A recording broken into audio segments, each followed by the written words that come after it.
আয়না হচ্ছে মানুষের প্রকৃত বন্ধু, যার সামনে হাসলে সেও হাসে, কাঁদলে সেও কাঁদে, কিন্তু আঘাত করলে আঘাত করে না, বরং নিজেই ভেঙে যায়। কাউকে ঠকালে তোমাকেও একদিন ঠকতে হবে, পার্থক্য শুধু সময়ের।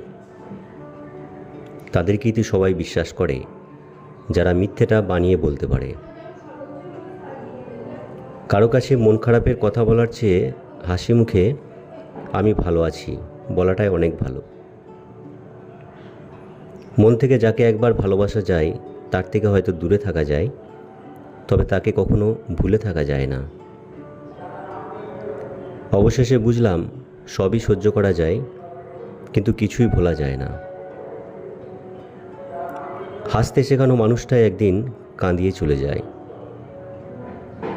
বেশি চিন্তা করো না, কারণ তোমার চিন্তা কালকের সমস্যা দূর করবে না, বরং আজকের দিনের শান্তিটুকুও কেড়ে নেবে। আমরা সবসময় ভাবি আমাদের স্মৃতিশক্তি খুবই দুর্বল, কিন্তু যখন আমরা কাউকে ভুলতে চেষ্টা করি তখন বুঝতে পারি আমাদের স্মৃতিশক্তি কতটা শক্তিশালী। আরে না, রাগ করব কেন? এই কথার মধ্যে পৃথিবীর সবথেকে ভয়ঙ্কর রাগ লুকিয়ে থাকে।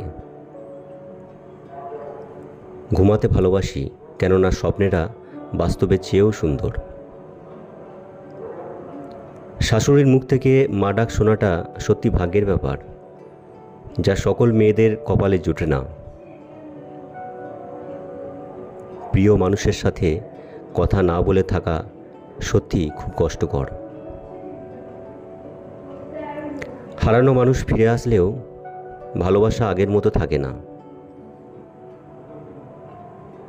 মায়ের সাথে বন্ধুত্বপূর্ণ সম্পর্ক রাখা মানুষগুলো কখনোই নষ্ট পথে যায় না।